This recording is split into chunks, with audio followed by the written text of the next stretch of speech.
Good evening. A house of your own is still the foundation of the American dream, a house you were raised in, a house you pass down to your children.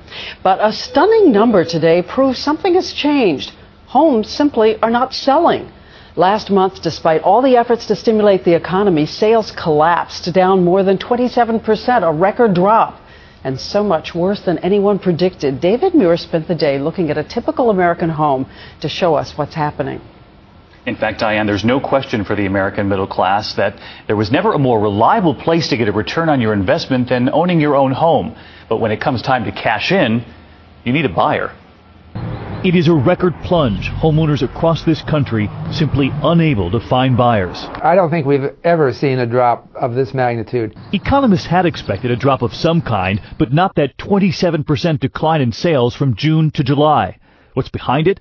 Unemployment stagnant at 9.5%, and tax credits for home buyers running out. The median home price in this country now stands at just above $182,000, nearly flat from a year ago, in a country now suffering a housing hangover. The days of the house being an ATM machine for a typical homeowner are over. And so are the quickly rising home values, too. Between 20 and 30% year-over-year increases, which were clearly unsustainable. It's a sea change for the American middle class, families who for so long looked at their home as their best chance for a big return on their investment, ever since the post-war housing boom in the 1950s.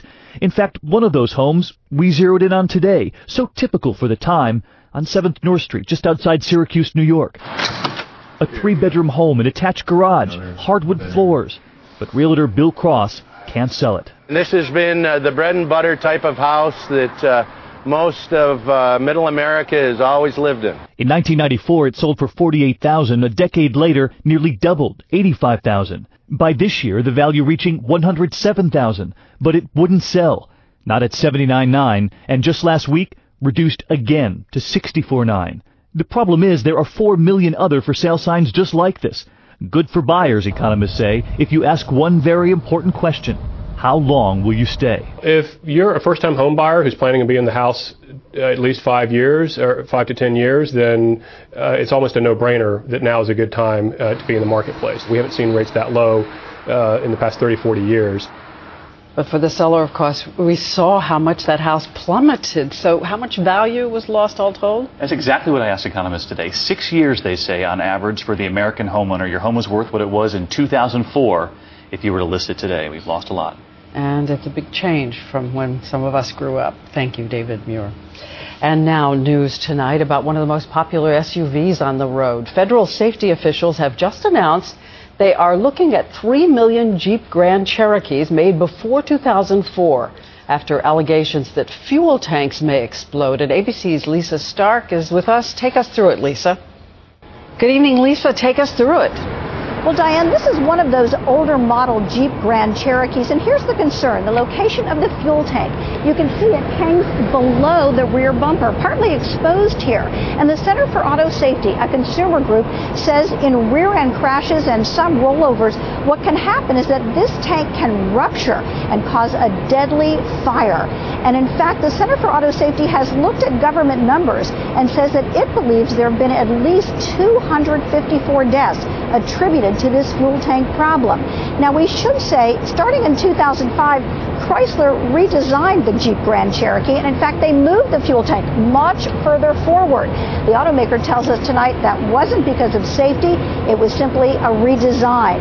And Chrysler is also defending the vehicle, saying it meets or exceeds all federal safety standards and has an excellent safety record.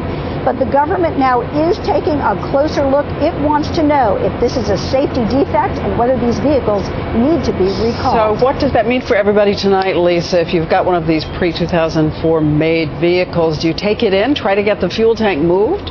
Well, you can't really do that. Some people have suggested maybe some sort of a metal plate for protection, but what the Center for Auto Safety is saying tonight is that consumers should simply urge the government to recall the vehicles and keep an eye on their rearview mirror. I want to point out to everyone again, this is not a recall you're telling us about tonight. It is an investigation. Absolutely. Lisa Stark, thanks to you.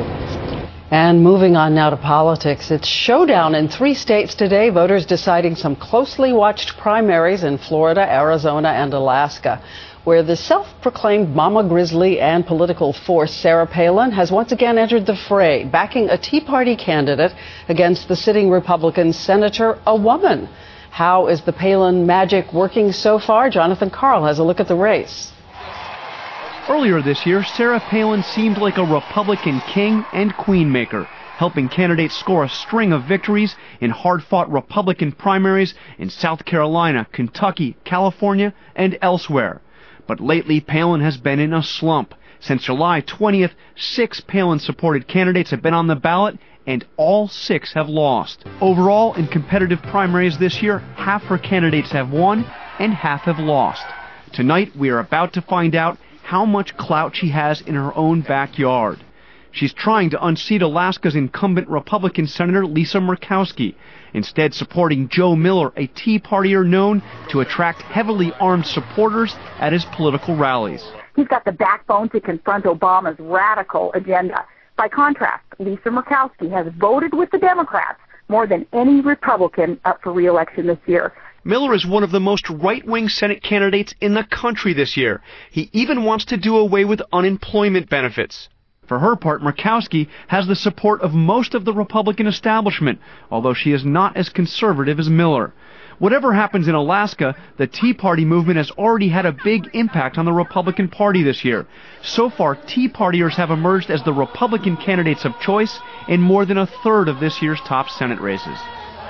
Interesting race up there in Alaska tonight, John. But let me ask you about another one in Arizona, which proves in a way that you're never too old for parents to come in and help try to throw you a life raft in the middle of a campaign.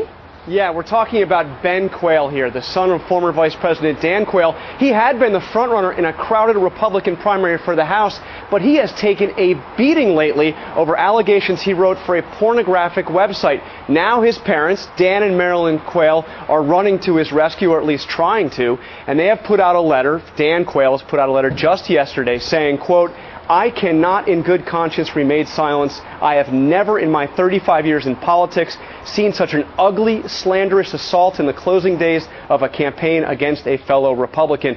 But Diane, it may not be enough. Although Ben Quayle has vastly outspent the other candidates in that race, now going into the election today, he is no longer considered the frontrunner. In fact, he's something of an underdog. And Mom and Dad weighing in. Thank you, John Carlin. I know you're going to be watching the races and filing online the results as they happen. A big new warning tonight from the CDC about those tainted eggs, 500 million of them recalled. Experts warn to expect more cases of illness, maybe tens of thousands of cases.